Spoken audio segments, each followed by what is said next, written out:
ഈ വീഡിയോ ശരിക്കും ഇന്നലെ ഉള്ളതല്ല കേട്ടോ, മിനിഞ്ഞാന്നുള്ളതാണ്. അതായത് ആയില്യം ദിവസത്തെ തന്നെ ഉള്ളതാണ്. കാരണം ആയില്യം എന്ന് പറയുമ്പോഴത്തേക്കും ഇന്നലെ ഉണ്ടായിരുന്നു, മിനിഞ്ഞാന്നും ആയില്യമായിരുന്നു.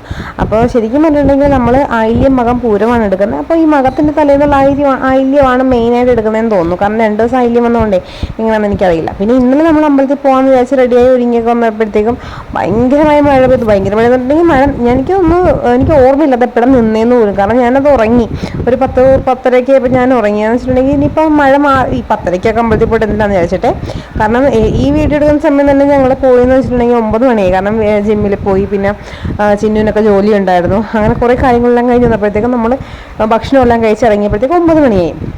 അപ്പം പോയെന്ന് വെച്ചിട്ടുണ്ടെങ്കിൽ നിങ്ങൾക്ക് സ്വയം കണ്ടപ്പോൾ മനസ്സിലായി. കാരണം നമ്മൾ നേരെ അവിടെ ചെല്ലുക, കുറച്ച് ആൾക്കാരൊക്കെ ഇങ്ങനെ നോക്കിയാൽ നല്ല തിരക്കുണ്ടെന്ന് മനസ്സിലാക്കിയതിന് ശേഷം നമുക്ക് മുട്ടബജി കഴിക്കാം എന്ന് പറഞ്ഞ് മുട്ടബജിയുടെ അടുത്ത് വന്നപ്പോഴത്തേക്കും ആ ചേച്ചി പറഞ്ഞു അയ്യോ മുട്ടബജി ഉണ്ടാക്കണം എന്ന് പറഞ്ഞു. കാരണം ആ സമയം അത് മാത്രമല്ല ഉണ്ടാക്കിയതൊക്കെ കഴിഞ്ഞിട്ടുണ്ട്. അങ്ങനെ ആ ചേച്ചി ഉണ്ടാക്കുന്ന സമയത്ത് ചിന്നു പറഞ്ഞ് ബൂസ്റ്റ് വിളിക്ക് വേണം. എന്നാൽ പിന്നെ ബൂസ്റ്റ് വിളി കുടിച്ചേക്കാം.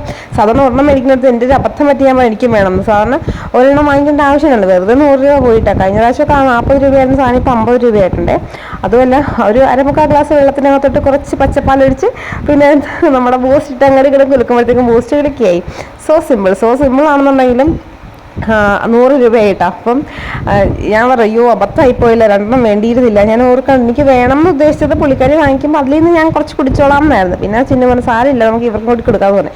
ശംഖുവാണെന്നുണ്ടെങ്കിൽ നല്ലോണം ഭക്ഷണമൊക്കെ കഴിച്ചു വന്നുകൊണ്ട് ശംഖുവിന് യാതൊരു സാധനം കഴിക്കാനുള്ളൊരു മാനസികാവസ്ഥ ഇല്ലായിരുന്നു. കാരണം വയറ് നിറഞ്ഞു. പിന്നെ അവനങ്ങനെ ഒത്തിരി കണ്ടമാനം അങ്ങനെ വലിച്ചു വാരി കഴിക്കില്ല. ഒരു സമയം കഴിച്ചാൽ പിന്നെ അങ്ങനെ കഴിക്കാൻ പറ്റില്ല.